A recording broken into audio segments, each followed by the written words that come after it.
Why has the lifespan of products decreased?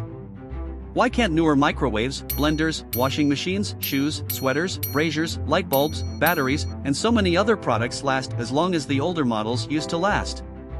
The answer to this is simple: they are designed to make you come back for another one sooner. But the reason for this has many variations. First, the story of the light bulb. In 1924, a meeting of the main manufacturers of light bulbs in Geneva gave birth to the Phoebus cartel, whose objective was to divide up the world market. This organization also established a standard for the useful life expectancy of light bulbs, 1,000 hours, as opposed to the 1,500 or 2,000 hours that had been common until then. The cartel fined those who manufactured products with a longer life. But while Phoebus has commonly been accused of being driven solely by the purpose of increasing light bulb sales, engineers believe that after 1,000 hours, efficiency dropped and energy waste increased, and certain accusations against the cartel of reducing bulb lifespans for profit were dismissed. But all evidence points to the cartels being motivated by profits and increased sales, not by what was best for consumers. Now, whether this was done with good intentions or not, one thing is clear: manufacturers can intentionally reduce the lifespan of their products. Planned obsolescence is a policy of designing or planning a product with an artificially limited useful life or a purposely frail design, so that it becomes obsolete after a certain predetermined period of time upon which it stops functioning at optimum level or suddenly ceases to function, or might be perceived as unfashionable. The strategy behind this policy is to generate long-term sales volume by reducing the time between repeat purchases, referred to as shortening the replacement cycle. There are lots of companies out there that intentionally shorten the lifespan of their products. It's a tactic known now as planned obsolescence. The concept of planned obsolescence is not new in business. The origin of the phrase planned obsolescence goes back at least as far as 1932 with Bernard London's pamphlet Ending the Depression Through Planned Obsolescence. Primarily, this country and other countries are suffering from disturbed human relationships. Factories, warehouses, and fields are still intact and are ready to produce in unlimited quantities, but the urge to go ahead has been paralyzed by a decline in buying power. The existing troubles are man-made, and the remedies must be man-conceived and man-executed. London wrote. London felt that the solution to this problem would entail planning the obsolescence of the products so that new products should be acquired to replace them, therefore stimulating the economy. He argued that the essence of my plan for accomplishing these much-to-be desired ends is to chart the obsolescence of capital and consumption goods at the time of their production. But the concept London was proposing in his article wasn't an entirely new idea in business. As far back as 1920, the CEO of General Motors used this concept to increase sales of newer models of their cars. So Alfred P. Sloan, the CEO of General Motors, and his colleagues came up with a radical new idea that would change not only the auto industry but the entire economy: planned obsolescence. GM would simply convince customers that one car in a lifetime wasn't enough. They'd have to keep buying new models to stay fashionable. Sloan suggested annual model year design changes to convince car owners to buy new replacements each year, with refreshed appearances and the art and color section. Although his concept was borrowed from the bicycle industry, its origin was often misattributed to Sloan.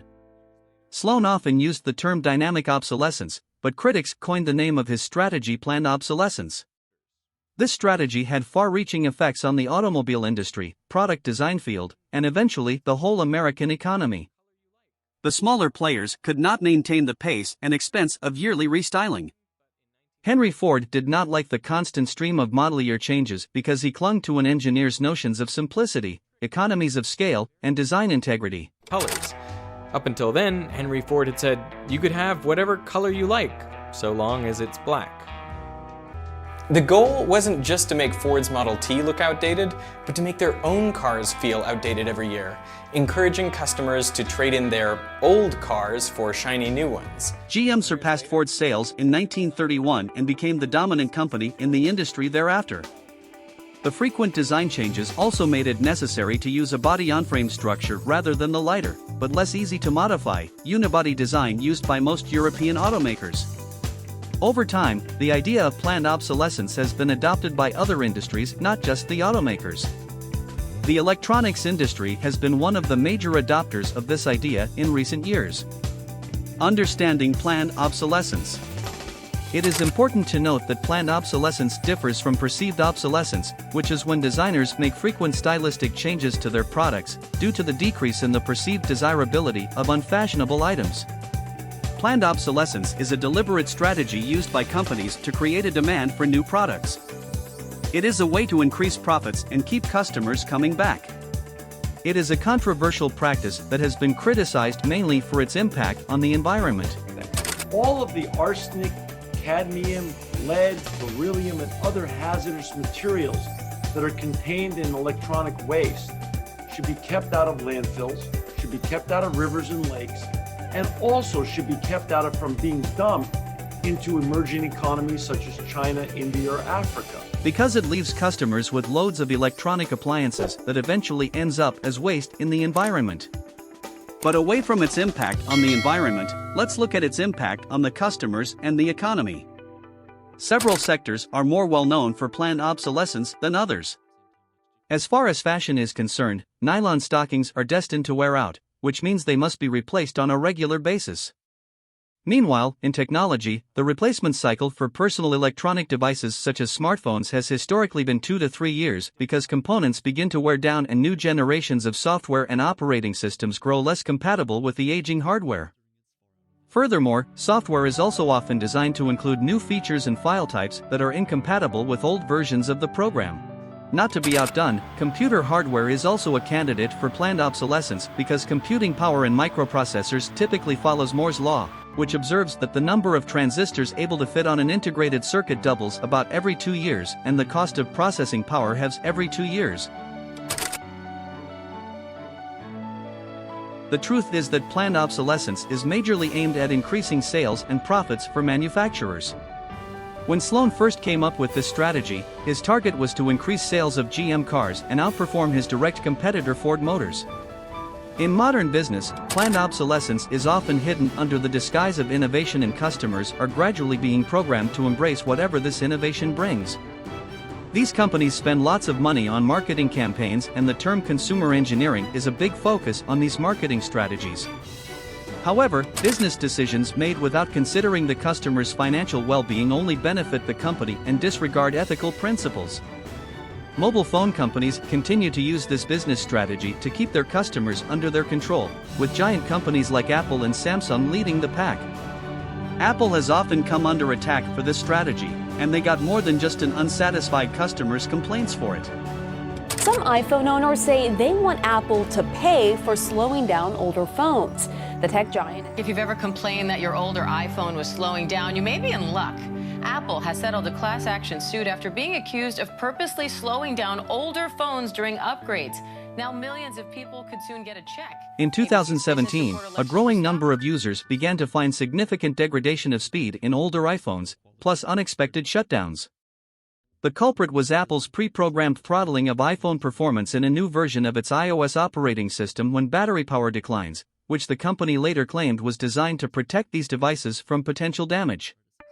However, Apple should have advised consumers about this key programming change in advance, or about the fact that they could remedy the problem simply and cheaply by replacing the battery. Instead, absent clear disclosures from Apple, many consumers believed that the iPhones themselves had become defective, leading them to purchase new devices. From Chicago, the attorney told us, he said, quote, Apple's failure to inform consumers these updates would wreak havoc on the phone's performance is being deemed purposeful and, if proven, constitutes the unlawful and decisive withholding of material information. Now, I spoke to one attorney. The lawsuits brought by the state attorneys general allege that Apple deliberately tried to generate sales of new iPhones by concealing the actual cause of this performance problem, a charge that Apple denies. If you've ever complained that your older iPhone was slowing down, you may be in luck. Apple has settled a class action suit after being accused of purposely slowing down older phones during upgrades. In 2020, Apple reached a $113 million settlement in the United States, payable to 34 U.S. states whose attorneys general had launched consumer fraud suits against Apple.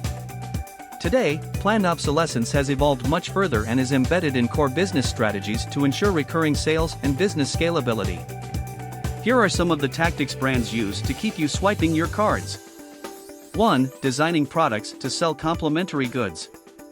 Brands cut the prices of products that need high maintenance or complementary goods to function. The low price of an item motivates you to make an impulse purchase. You are then sold complementary goods repeatedly for recurring sales. Let's take printers, for example.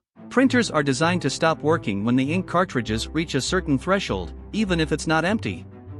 They are engineered with a chip that commands the device to alert you even if only one of the colors is below the set limit, hence, urging you to get a new cartridge. 2. Dropping support for old software. Tech giants consistently drop new operating system updates incompatible with older devices, forcing developers to roll out new updates and drop support for older versions. Ultimately, this forces you to upgrade to a new device with the latest specs to keep using their services. Apple is notorious for this.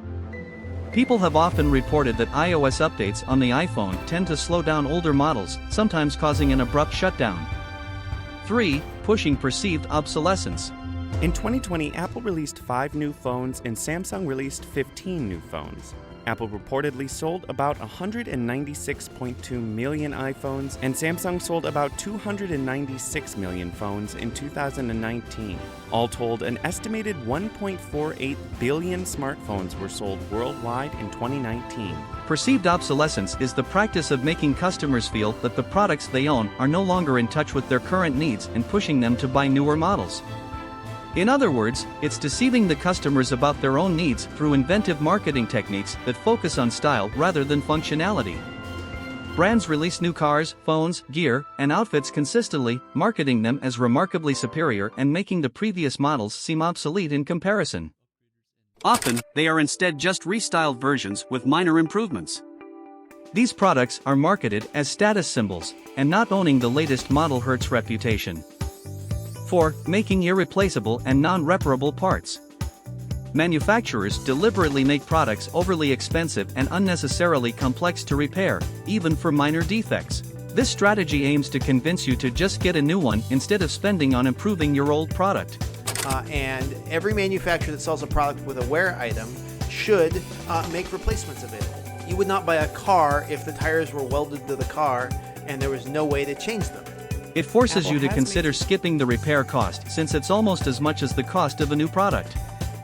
For instance, when your smartphone battery gets degraded, the practical solution would be to replace it. Today, it is the norm for a smartphone to have an irreplaceable battery. Obsolescence of just one part renders the entire device useless. Although it is possible to replace the battery, the process needs to be more convenient for most people to care about. Apple even went a step ahead and incorporated pentalobe screws in the iPhone that can't be removed using standard tools. Every year, millions of electronic waste end up on the ground in some developing countries, and the long-term effect of these wastes on the environment and lives is enormous. This is a big problem avoidable if companies decide to imbibe some ethical principles in business to be more transparent. Here are some things you can do to combat planned obsolescence and reduce e-waste. Resist the urge to impulse buy new products. Buy refurbished gadgets instead of brand new ones. Opt for products that have replaceable parts. Buy products out of necessity instead of a perceived reputation. Buy from companies that advocate and follow sustainability. Choose brands that are transparent about their repair policies. Trade in or sell your old phone instead of throwing it away. The best way to advance your right to repair is by voting with your wallet. In other words, avoid easily depreciable products and instead buy reparable products from brands that follow strong ethical practices and prioritize sustainability. Technological progress without prioritizing sustainability fuels climate change. As a customer, it is your right to be able to repair what you own.